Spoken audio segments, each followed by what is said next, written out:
them prostitute for him and return the funds to him. In addition, he routinely had sex with the 14-year-old Lakeisha Jordan. She has now had his child. Paternity would be proved should we proceed to trial. I don't know if he said this, but the money came back to him. They would routinely return the money earned from prostitution to Mr. Gilmore. And that's how he was paying his bills? Correct. Okay. You understand that I'll be relying upon what the DA just said in determining that there is a factual basis for your plea. Do you understand that? Do you have any questions? This time I am going to accept your plea, make a finding that you've entered into it freely and voluntarily. You understand the nature of the charges and the consequences of your plea. This time I'm going to refer the matter to P&P and set it down for sentencing. May 19th, 8:30. Thank you, Judge. And trial date is vacated. Your Honor, the Gilmore matter on page 9. Nevada versus Philip Gilmore, C2. He's present, he's in custody, you want additional. Okay, anything you want to say?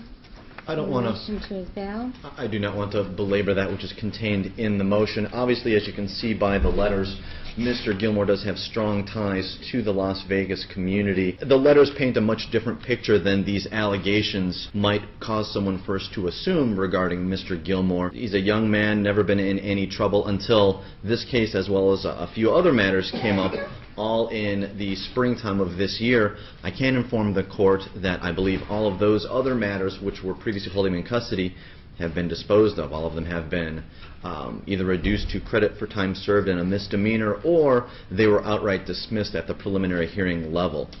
This is, I believe, the one remaining case that's currently holding him, and we are requesting a bail reduction as listed in the motion. Your Honor, Summer Clark for the state. We're opposing any OR today. The defendant is facing 7 felony counts, including 2 very serious sexual assault with a minor under the age of 16. The other counts, the other charges and other cases that he had were dismissed or negotiated, the state feels, because they involved the same type of victims, where these are prostitutes who worked for the defendant. He had a battery domestic violence. He had a robbery where he grabbed her purse and pushed her.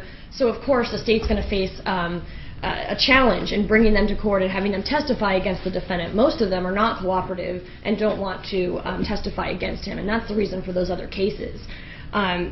The defendant in this case prostituted out a 14-year-old. We're not talking about a 17-year-old or a 16-year-old. She's 14. Currently, she's pregnant. She's in a group home here in Las Vegas. We know where she is. We have contact with her. She's willing to cooperate, and we also have contact with the other victim in this case. The trial date is only a couple of weeks away, Judge. I think we can get this case done in a few days. We ask that he remain in custody. Despite the letters from the church and the fact that he had a great upbringing doesn't change the fact that he's a pimp and that he has multiple prostitutes working for him. In this particular case, the victim describes him wearing a white suit with a maroon hat and going to the Plaza Hotel and then going to a restaurant. We have corroboration for all of that. We have the security officer at the Plaza Hotel who says, oh yeah, I saw him in a white suit and a maroon hat with 3 juveniles walking through the casino floor that I believe to be prostitutes. You know, we have the employee at the restaurant who said she saw him with 3 juveniles eating at the restaurant, which corroborated is strong. He's facing life in prison. He certainly has reason to run. We would ask that he remain in custody. Here who consistently changed their story. The allegations regarding the sexual assault counts did not arise until the second setting of the preliminary hearing in this case, when all of a sudden the alleged victim decided to mention it after, I believe, 3 or 4 separate interviews. It was, I believe, her 4th interview with investigators that she first referenced any sort of contact of this sort with Mr. Gilmore. So obviously that calls into question her credibility as well as the credibility of many other witnesses in this case. But I realize this isn't the time to actually try the matter. This is the time to determine whether or not Mr. Gilmore's bail should be modified. And again, based upon, while they are very serious charges here, based upon his strong ties to the community and his lack of a criminal record, we are requesting a bail reduction at this point in time. Okay, at this time the request is denied. Your Honor, I also have the Gilmore matter. It's not a calendar call, it's a sentencing on page 11. if we could go forward with that. State of Nevada versus Philip Gilmore, C2 44542. This is a date and time set for entry of judgment and imposition of sentencing. Sir, is there any legal cause or reason why judgment should not be pronounced against you at this time? Any reason why we should not proceed with sentencing, sir? By virtue of your pleas entered in this manner, I hereby adjudicate you guilty of count 1, pandering, and count 2, living from the earnings of a prostitute. State wish to address the court? Thank you, Your Honor. We do. The state has Jennifer Harper here. She was a victim of one of those cases. She was known as a sister. The state would request that she address the court last. I do additionally have a victim impact statement from her describing the injury she brought with her this morning. Didn't get it back to the Department of Parole and Probation in time. Basically, what we're going to ask for is $200 for her counseling, as she's mentioned, and then we're going to ask for an additional $500 because most of Jennifer's items that she had and that she lived on were with the defendant when he was arrested. She doesn't have receipts or anything to show that. I mean, she's actually claiming losses of more than $20,000 in regard to a relation with the defendant, but I explained to her the $200 for the counseling and then $500 just to pay for some of the, clothes and accessories that she lost as a result of her relationship with him, the work relationship with him. So that's what we're requesting. In reviewing Parole and Probation's report, Judge, it seems as though one of the reasons why they're recommending probation is because this is the defendant's first felony conviction. But the state submits that the department loses sight of two important things. One is that the defendant had 2 other felony cases, battery domestic violence case and another pandering case, that were dismissed during the prosecution of this case. And 2, a lot of times with pandering or sexual abuse cases, the defendants don't have a criminal history.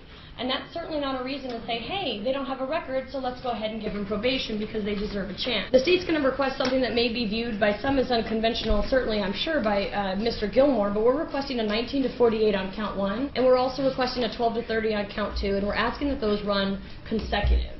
We feel that's an appropriate sentence for a number of reasons. The facts and circumstances of this case certainly warrant it. The victim, Lakeisha Jordan, was 14 years old at the time of this case. The victim, Lakeisha Jordan, was 14 years old at the time of this case. The victim, Lakeisha Jordan, was 14 years old at the time of this case. She was just a child. And she was pregnant.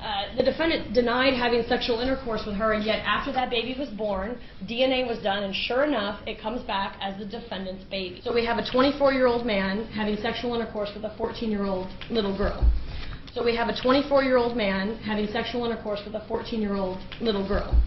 So we have a 24-year-old man having sexual intercourse with a 14-year-old little girl. He's not just a pimp, Judge. He's a sex offender. He preyed on a 14-year-old girl, had sexual intercourse with her, and now has fathered a child. The second reason is he accepts absolutely no responsibility whatsoever. He denies being a pimp, which is a coincidence then that the night he's arrested, he's in a hotel room with 2 females, both of whom have multiple arrests for soliciting prostitution and loitering for the purpose of prostitution. The victim in this case was also a victim in the battery domestic violence case that he had that was eventually dismissed. And another female that he had contact with also has arrests for soliciting prostitution. So just a coincidence then that he keeps being found with all these women who are prostitutes, and yet he denies being their pimp. The defendant in his statement to Parole and Probation says that the state of Nevada was being crafty, and that's why he's in the situation that he's in. He takes no responsibility for the impact he has had on the women that he's encountered in his life. You mentioned Ms. Lakeisha Jordan lied about her age with false identification, which she admits in the interview that she said she was 19. Not only did she lie about her age with false identification, and she admitted that, just cooperative statements along with Mrs. Harper and Mrs. Morton also saying that she said that she was 19. So I judged her on her conscience to even allow her to even come in the same environment. It must have been something I said, or must have something that I've done to make her assume that she couldn't be around me and say that she was 14. So that's why she had to lie about her age. What she also failed to bring up was the case with the domestic violence and the other pandering, and these so-called alleged victims in this case are of age, 19, 23, 22. I don't mess with kids. I'm not a sex offender. 14-year-old little girl and had intercourse with her. 14-year-old little girl and had intercourse with her. 14-year-old little girl and had intercourse with her. You know, I don't mess with children. That's number one. The defendant denied having sexual intercourse with her, and yet after that baby was born, DNA was done, and sure enough, it comes back as the defendant's baby. So we have a 24-year-old man having sexual intercourse with a 14-year-old little girl. So we have a 24-year-old man having sexual intercourse with a 14-year-old little girl. So we have a 24-year-old man having sexual intercourse with a 14-year-old little girl. As far as the pandering goes, the definition according to the state was to entice a woman to become a prostitute or get into a continuity of it. I did neither. She sat up there and she said when they asked her, first of all, they had an interview with no parent, no guard, and no lawyer there, so they were able to basically coach the girl all throughout 3 interviews with her. Which everything is contrary one to another. And they asked him, they said, well, what did he say to entice you to get into prostitution? He really didn't say anything. And what she also failed to bring up was that Mrs. Jordan has been engaged in prostitution, or at least she professed that she had, since the age of 12 years old. So if she's been prostituting since the age of 12 years old, then she's already an actress. That's what she does. She's a manipulator. She lied to me. And as far as the living of the earnings of prostitution, she professes that she gave the money to Mrs. Harper.